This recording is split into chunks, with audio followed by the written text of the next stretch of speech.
우리 오늘 함께 보신 하나님의 말씀 저희 함께 봉독했으면 좋겠습니다. 우리 오늘은 구약 성경 호세아서 10장 우리 12절 말씀입니다. 호세아서 10장 12절 오늘은 한 절밖에 되지 않으니까요 저희가 한 목소리로 저희가 함께 봉독했으면 좋겠습니다. 구약 성경 호세아서 10장 12절 말씀 저희 한 목소리로 우리 함께 봉독하도록 하겠습니다. 너희가 자기를 위하여 공의를 심고 인애를 거두라. 너희 묵은 땅을 기경하라. 지금이 곧 여호와를 찾을 때니 마침내 여호와께서 오사 공의를 비처럼 너희에게 내리시리라. 아멘. 아멘. 아까 말씀드린 것처럼요 오늘은 대강절 첫 번째 주일입니다.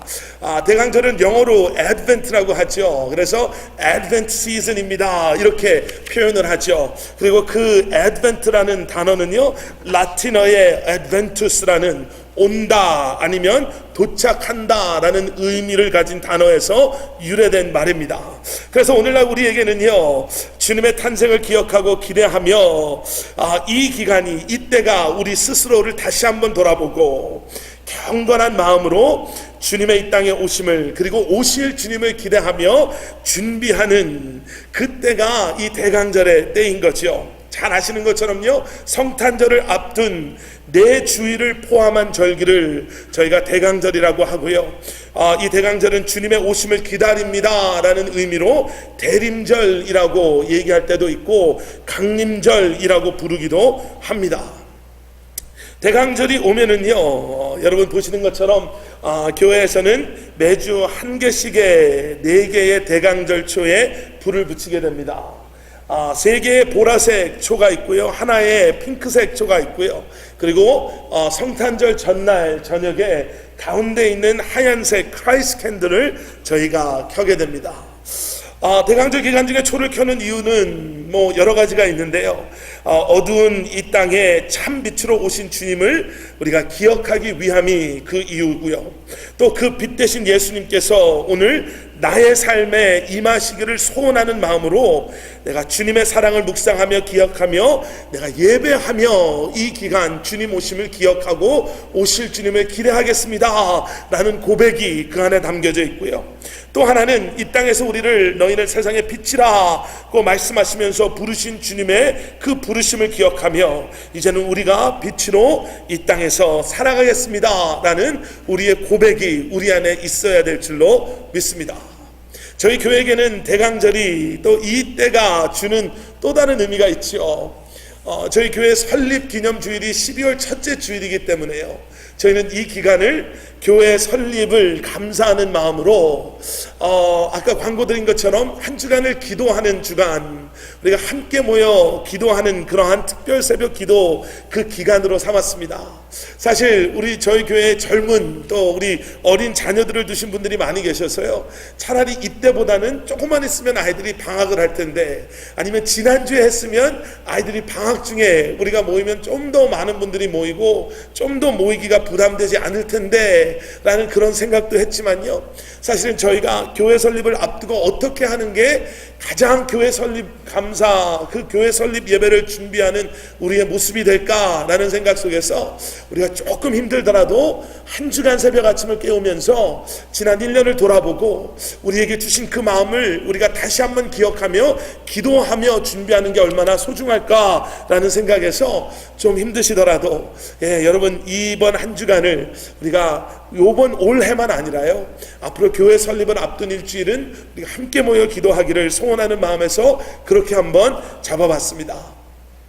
아까 광고 드린 것처럼요 편하게 오셔서 기도하셨으면 좋겠어요. 바쁘셔서 함께 여기 모여서 함께 짧게 기도하지만 또 아이들 때문에 가셔야 되면 또 그것 때문에 또 불편해하지 않으셨으면 좋겠고요 우리가 가정에서 집에서 또 같은 말씀으로 또 같은 그 마음으로 함께 기도하는 것이 너무나 우리에게는 소중한 시간이 될 것 같습니다. 지난번에 사역장 모임 때도 그런 얘기가 나눠졌고요 또 여러분들과 대화하면서 우리 교회 분들이 참 다르구나 라는 것을 제가 느꼈던 게 여러분들의 마음들이 그런 거였어요. 목사님 우리 교회는 설립 예배 감사 예배 같은 거 할 때 우리가 다른 것 하지 말고 우리가 정말 우리가 해야 되는 일들 했으면 좋겠습니다. 그래서요, 설립 예배 때 다른 교회들이 흔히 하는 무슨 뭐 특별 부흥회, 뭐 좋은 강사님을 모셔와서 부흥회 이런 것 안 하고요.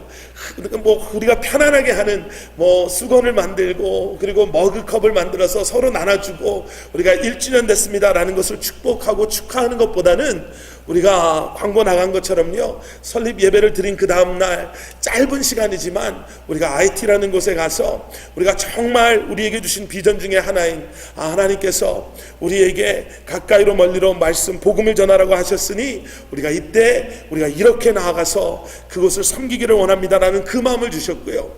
우리 오늘 줄리안 권사님 미스터 커피가 나와서 프레젠테이션 하신 것처럼 설립 예배 다음 주일에는 저희가 브라워 아웃리치 센터에 가서요, 성탄절 예배를 드려드리는 거예요. 여러분 200명이 오잖아요. 그 앞에서 우리 교회에서 준비해간 우리 유스 아이들이 지금 준비하고 있거든요. 어린이 교회 아이들도 갈 수 있는 아이들이 준비하고 있고요. 찬양팀도 이제 저희가 준비해서 저희가 복음 전할 거예요. 가서요. 요번에 가서 요번만 하고 쫓겨나는 한이 있더라도 200명 그분들 앞에서 우리가 복음 전하고 오려고요. 예배를 드려달라고 했으니까 예배를 드려줘야죠. 그리고 예배에는 복음이 빠지면 안 되니까요. 여러분 기도해 주세요. 못 가시더라도 기도해 주시고요. 정말 이 땅에서는 소망이 없고 이 땅에서는 소외당한 그분들이 우리 교회, 이 집 브라워 카운티의 교회가 얼마나 많아요. 근데 한국 교회 개척한 지 1년밖에 안 된 교회가 거기에 가서 성탄절 예배를 드려드리는 거예요. 여러분 그 예배를 통해서 그분들이 잠깐이지만 1시간 반밖에 못 있는데요, 그 시간에 와서 그 시간에 끝나고 가야 돼요. 얼마나 스트릭트한지 몰라요. 근데 그 시간에 흐트러짐 없는 복음이 분명하게 그분들에게 선포되어지고 여러분들을 통해서 우리의 손길을 통해서 거기 있는 아이들이, 거기 있는 여자분들, 거기 있는 남자분들이 마약에 쪄들어 있고 갈 곳이 없고 거긴 3개월밖에 있지 못하지만, 그리고 3개월이 지나면 또 어디로 가야 되는지 모르는 분들이지만 그런 분들이 잠깐 우리에게 허락하여 주신 그 하나님의 디바인 모멘트예요. 이게 디바인 모멘트예요. 이 시간을 통해서 그동안 한 번도 들어보지 못하고 경험하지 못했던 사랑을, 그 복음을 듣고 경험하게 되는 시간이 되기를 소원합니다. 저희는 해마다 저희 설립 감사 예배를요 이렇게 보냈으면 좋겠어요. 가까이로 멀리로 우리 자녀들과 함께 부모님들이 우리가 찬양하며 마리 월십하며 말씀을 선포하며 지역을 섬기고 그 안에서 우리의 존재 가치를 발견해 나가는 그러한 시간이 되기를 소원합니다. 오늘 보신 말씀을 보시면요, 두 가지를 딱 기억하셔야 돼요. 하나는 이거 얼마 전에 우리가 그 리빙 라이프 생명의 삶에서 우리가 묵상했던 호세아 말씀인데, 그리고 또 하나는 우리가 내일부터 시작하는 특별 새벽 기도의 주제가 지금은 여호와를 찾을 때이니라 이건데, 그래서 오늘 말씀은요 이번 한 주간 동안 함께 나눌 말씀의 전주라고 보시면 될 것 같아요. 프렐루드입니다. 하나님께서 지금 이때 우리 하나님의 사람들, 하나님의 교회에 원하시는 모습, 그 원하시는 마음이 무엇일까? 여러분 시간이 많이 됐는데요, 몇 가지만 제가 나누고 이 말씀 붙잡고 오늘 그리고 이번 이 한 주간 또 우리 교회 설립 감사 예배를 준비하며 1년을 돌아보며 하나님 이제는 우리가 이 마음 가지고 이 땅에서 강건하게 견고하게 세워지는 믿음의 공동체, 우리 커버넌트 교회, 우리 한 사람 한 사람 될 수 있도록 주님 축복해 주십시오라고 기도할 수 있는 우리가 되기를 소원합니다. 첫 번째는요, 여러분 하나님의 사람은요 know the time, 지금이 어떠한 시간 어떠한 때인가를 분별해 알 수 있어야 됩니다.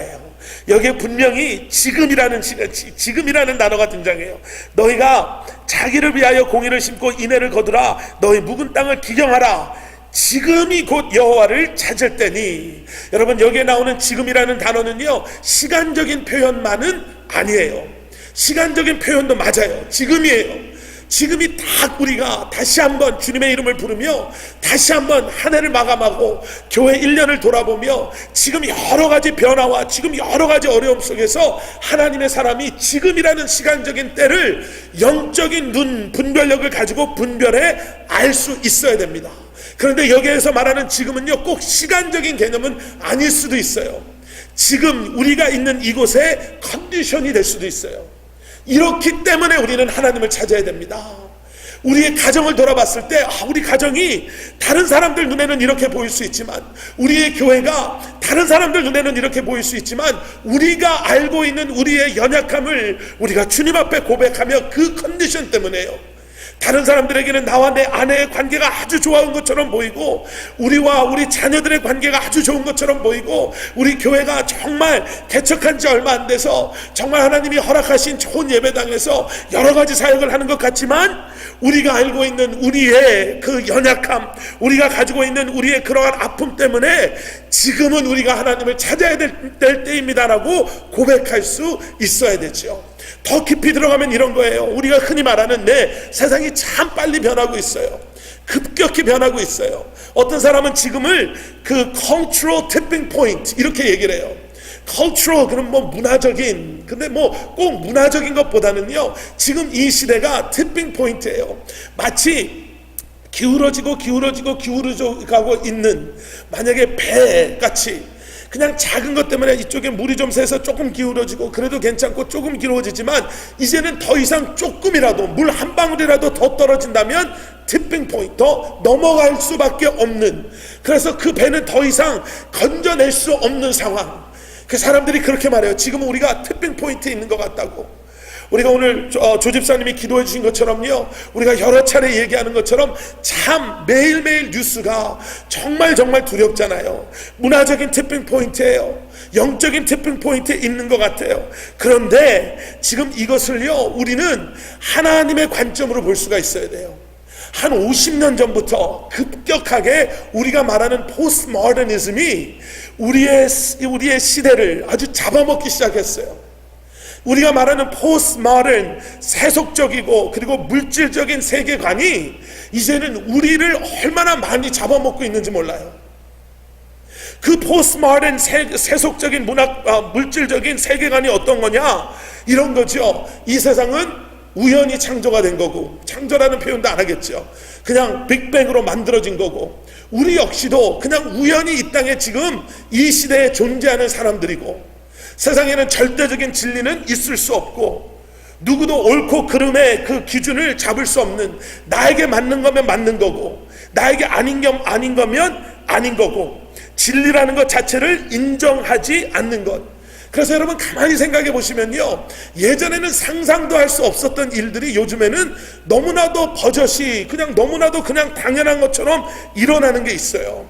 우리 그리스도인이 가져야 되는 마음이 뭐냐면요, 예를 들면 동성연애를 봐도, 여러분 동성연애는 나쁜 거야 이렇게만 보시면 아니죠. 그 안에 있는 진짜 문제를 볼 수 있어야 돼요. 이게 왜 아닌 건지, 나는 그 사람들 싫어, 그 사람들은 아주 이상해, 이런 관점이 아니고요.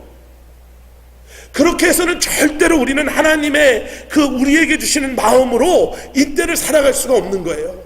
포스트 모더니즘에서 진리가 없다라고 말하는 사람, 여러분 거기서 절대적인 문제가 뭐냐면요, 그냥 진리가 없다라는 게 아니라 지금 시대는요, 하나님을 거부하는 시대예요.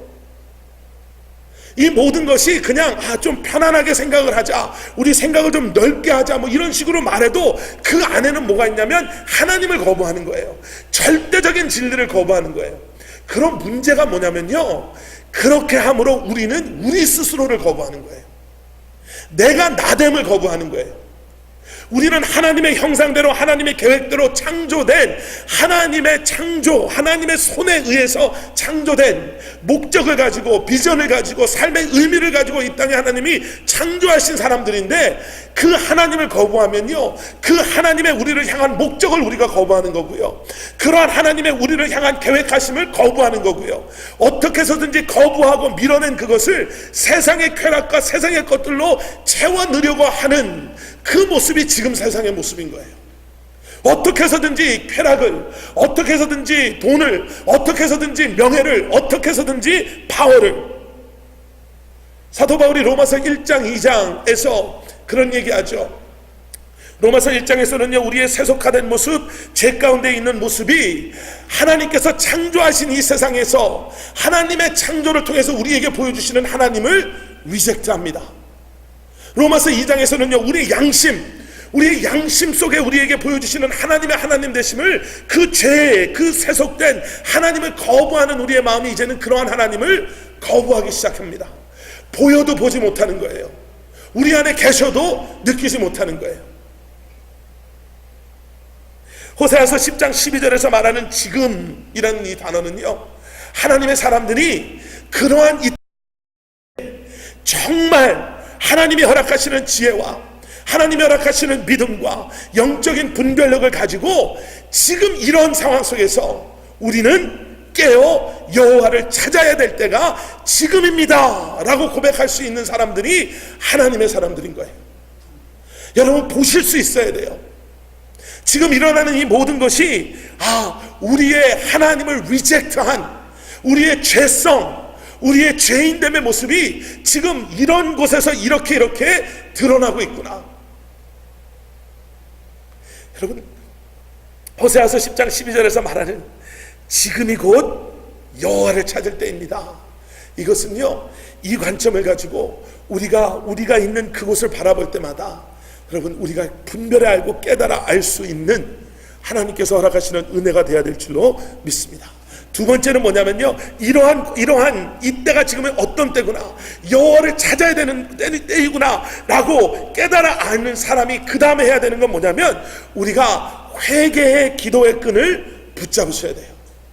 자, 앞에 말씀드린 것처럼요, 지금 우리의 죄의 중심에, 잠깐 아까 말씀드렸지만 하나님의 창조물을 통해서 보여주시는 하나님의 모습, 우리의 양심 속에서도 우리를 가끔 깜짝깜짝 놀라게 하는 이건 아닌데 라는 생각 속에 보여주시는 하나님의 우리와 함께 하심, 우리의 그러한 것이 죄의 중심에 이러한 우리가 하나님을 거부하는 마음이 있다, 리젝트하는 마음이 있다면, 그러면은 당연히 우리가 그 다음에 해야 되는 것, 당연히 우리에게 필요한 것이 뭘 것 같아요? 우리의 문제가 하나님을 거부하는 거였다면, 우리의 죄가 하나님의 하나님 되심을 인정하지 아니하고 내가 내 삶의 주인임을 내가 알게 모르게 그러한 생각 속에 붙잡혀서 살아왔다면, 그리고 그러한 분별할 수 있는 하나님의 은혜가 우리 안에 있어서 분별해서 이런 거였구나 했다면, 여러분, 그 다음에 하나님의 사람들이 해야 될 게 뭐 같으세요? 기도하고 회개하는 거죠. 여러분, 이게 너무너무 중요해요. 하나님의 사람이요, 잘 우리의 말과 행동과 우리의 행함을 바라볼 수 있어야 돼요.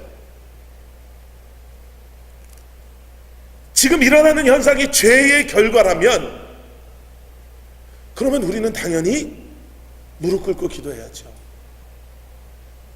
우리는 당연히 하나님 앞에 이러한 우리를 용서해 달라고, 우리는 지금 이때가 어느 때인지 지금 알고 있잖아요.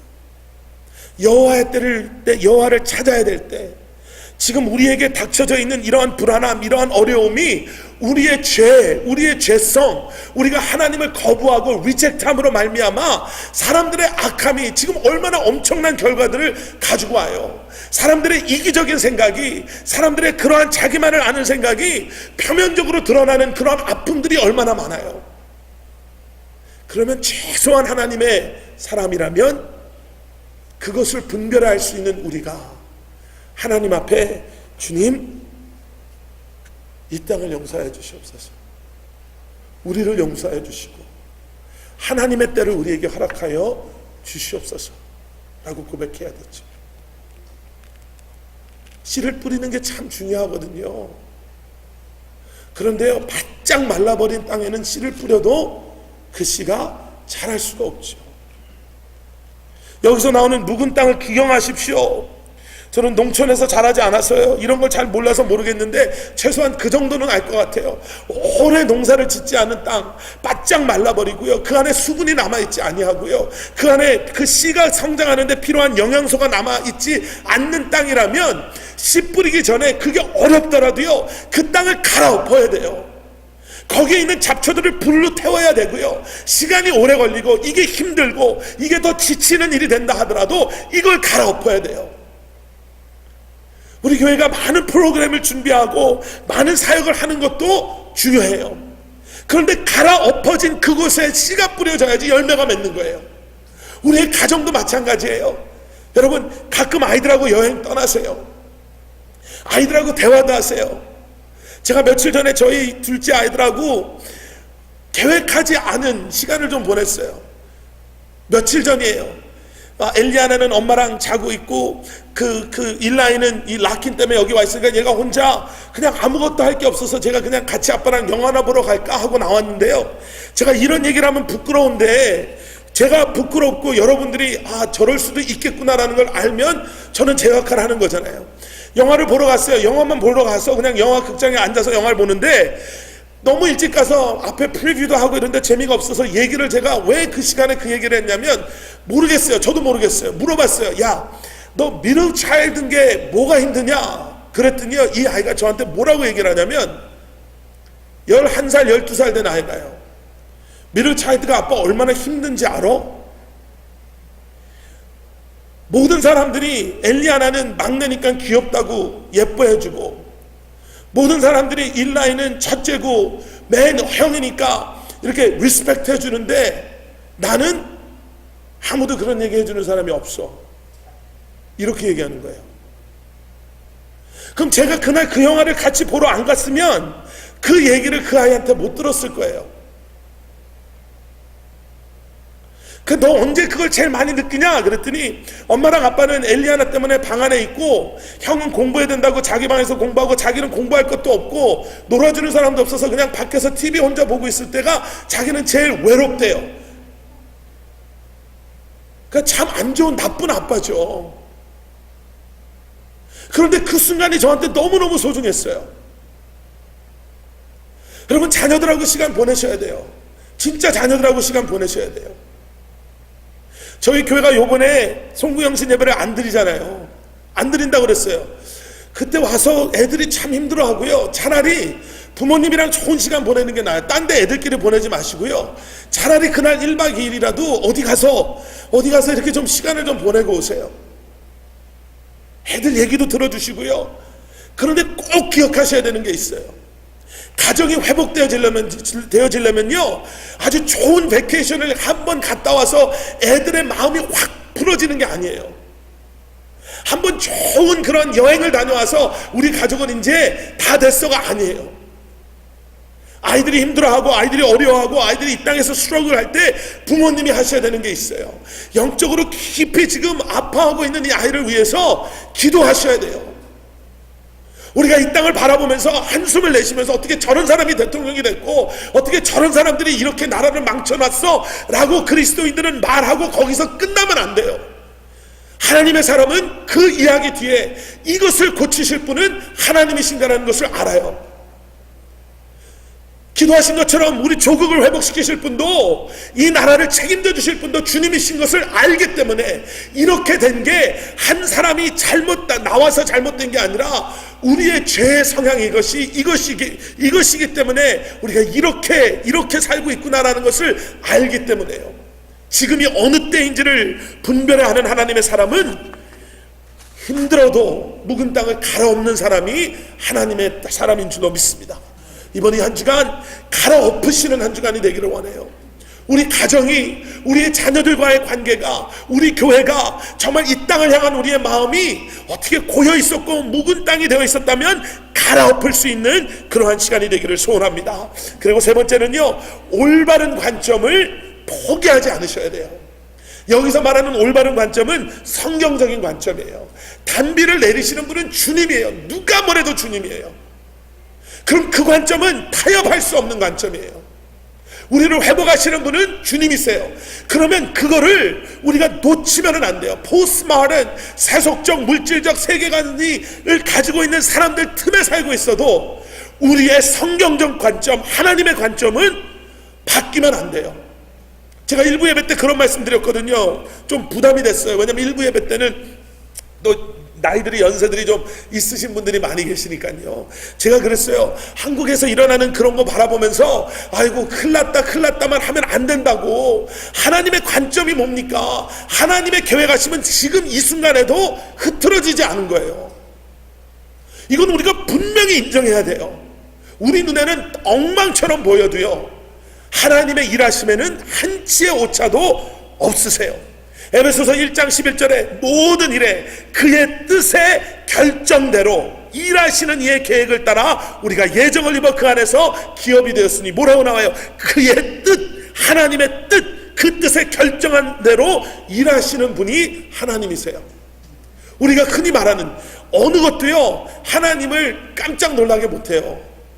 하나님이 단 한 번도, 인류 역사상 단 한 번도 내가 그거는 예상치 못했네 이런 적이 없으세요. 그러면 우리는요 자꾸 거기에서 그 안에서만 머물러 있는 게 아니라 하나님의 관점, 이걸 통해서 지금 하나님이 우리에게 뭘 원하실까? 교회는 하나님이 지금 이런 상황 속에서 교회가 지금 무엇을 깨달아 알고 무엇을 가지고 지금 다시 한번 일어나야 되는가? 나는 이것 때문에 고민해야 될 때죠. 우리가 지금 이때 우리가 어떻게 해야 될까? 우리가 지금 이때 어떠한 마음을 가져야 될까? 다니엘서 2장 20절부터 21절에 보면요, 그 다니엘서가 쓰여질 때 그때도 지금 이상으로 혼란스럽고 지금 이상으로 어려울 때였어요. 근데 그때 다니엘이 뭐라고 말해요? 다니엘이 말하여 이르되 영원부터 영원까지 하나님의 이름을 찬송할 것은 지혜와 능력이 그에게 있음이로다. 그는 때와 계절을 바꾸시며 왕들을 패하시고 왕들을 세우시며 지혜자에게 지혜를 주시고 총명한 자에게 지식을 주시는도다. 하나님이 그러한 하나님이세요. 그러면 우리가 그 안에서 가져야 되는 마음이 두 가지가 있어요. 하나는 영적인 관점을 가지고 우리가 처해져 있는 어려움을 보실 수 있어야 돼요.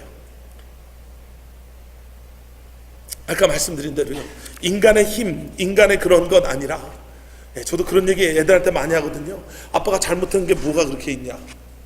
너가 사달라는 거 안 사준 거 있냐? 아니 그게 아니죠. 우리의 문제 속에 있는 그러한 영적인 관점 속에 우리가 우리의 문제를 볼 수가 있어야 돼요. 또 하나는 뭐냐면요, 이러한 때, 이러한 혼란스러울 때에 모든 것을 다스리시는 하나님이 여러분을 부르셨다는 사실이에요. 우리 교회를 이때 우리로 하여금 우리 교회를 설립하게 하시고 그 마음속에 우리에게 주신 그 마음속에 우리로 하여금 하나의 공동체를 만들게 하셨다는 거죠. 우리 한 사람 한 사람은 연약할 수 있고 부족할 수 있지만요, 온전하신 하나님께서 우리의 교회의 머리가 되어주시고 우리 가정의 주인이 되어주시고 우리 자녀들의 삶의 주인이 되어주시고 우리 삶의 주인이 되어주셔서 정말 에스더와 모르드카이의 고백처럼 이때를 위해서 하나님께서 우리를 부르셨구나, 이때를 위해서 하나님께서 우리로 하여금 이러한 과정을 지나가게 하셨구나라는 고백이 우리 안에서 흔들리지 않는 믿음의 관점으로 고백으로 고백되어져야 될 줄로 믿습니다. 그리고 그 다음에는요, 영어로 표현하면 keep on shining이에요. 계속 내 안에 있는 예수 그리스도의 빛을 발하는 삶을 사셔야 됩니다. 하나님의 사람이라면 빛과 소금이, 그 소금의 비유의 말씀을 우리가 너무 잘 알잖아요. 우리는 빛과 소금입니다. 소금은요 그 고대 사회에서요 양념이 아니었어요. 양념의 역할보다는 방부제의 역할을 했습니다 라는 얘기 많이 들으셨죠. 빛은요 그 옛날 그 어둠 속에 빛이라는 게 스위치 하나에 불이 켜지니까 우리는 이 빛의 역할에 대해서 잘 모르는데, 그렇게 깜깜한 때의 빛은요 안전을 말하는 거였고요, 위험 속에서 위안을 받는 그러한 마음이었고요, 우리가 볼 수 없는 순간에 볼 수 있는 정말 엄청난 파워가 빛이었어요. 근데 요즘 우리는요 이 빛과 소금을요 마치 빛은 크리스마스 트리 정도, 크리스마스 라이트 정도, 소금은 양념 정도로밖에 생각을 안 해요. 세상 요즘 살기 좋아졌잖아요. 교회 다닌다는 건 마치 이렇게 크리스마스 때 반짝거리는 불 켜놓은 것처럼 뭔가 재밌고 뭔가 흥분되고 뭔가 익사이팅한 기분을 주는 것 같은, 이것도 먹을만한데요 소금이 들어가면 더 맛있어지니까 얼마나 더 좋아요, 이 정도밖에 생각을 안 해요. 아까 소금이 방부제라고 말씀드렸잖아요. 소금은 방부제입니다. 여기서 예수님이 마태복음 5장 13절에서 너희는 소금이다 라고 말씀하시잖아요. 소금처럼 좀 살면 어떨까가 아니라요. 그럼 그 안에 무슨 의미가 있어요? 소금이 없으면 이 땅은 썩는 거예요. 썩을 수밖에 없어요. 근데 소금이 들어가면 썩을 수밖에 없는 그 환경 속에서 썩어져야지 마땅한 게 썩지 않는 역사가 일어나는 거예요. 빛입니다. 빛이 없으면 깜깜한 거예요. 한치 앞을 바라보지 못하는 거예요. 내 앞에 지금 어떠한 위험이 있는지, 내가 지금 벼랑 끝으로 가고 있는지 가고 있지 않은지가 판단이 안 되는 그런 상황 속에서 너희는 빛이다 라고 말씀하시면요, 빛이 없는 이 세상은 지금 이렇게 엉망인 게 당연한 거예요. 1부 예배에서는 말씀 안 드렸는데 2부 예배에서는 한번 이렇게까지 한번 얘기를 드려볼까요? 오해하지 마세요. 제가 그래서 조사야 얘기를 한 거예요. 참 내가 안 좋은 아빠였구나. 제가 그 고백을 그래서 제가 미리 드린 거예요. 아이들과 관계가 힘드십니까? 세상이 정말 힘들어 보이십니까? 그럼 우리는 당연히 뉴스 보면서 저 대통령, 저 정치하는 사람들이 다 망쳐놨어 얘기하죠. 아까 말씀한 하나님의 관점으로 바라보면요, 지금 일어나는 현상은 무엇 때문인가 생각해 보면요, 우리가 keep on shining을 하지 않아서 그런 거예요. 썩어지는 세상은 썩는 게 당연한 거예요. 그게 안 썩기를 바라기 위해서는 하나님의 사람들이 깨어나야죠. 소금이 들어가야지 안 썩죠. 하나님 예수님을 모르는 사람들이 어둠 가운데 있는 건 당연한 거예요. 빛이 들어가면 바뀌는데 빛이 안 들어가면 당연한 거예요.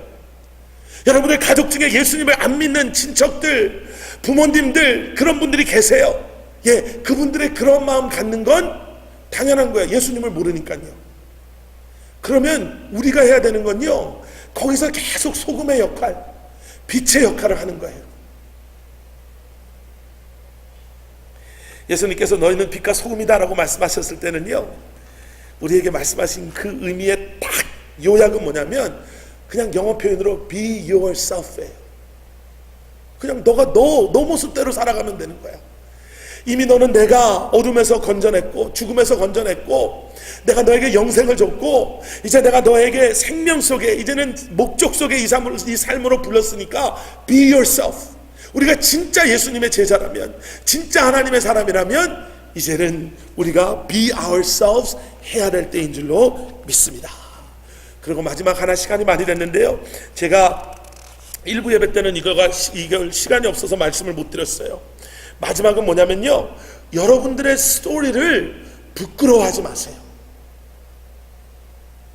여러분, 베드로 전서 3장 15절부터 16절의 말씀을 보면은요, 이런 말씀이 등장해요.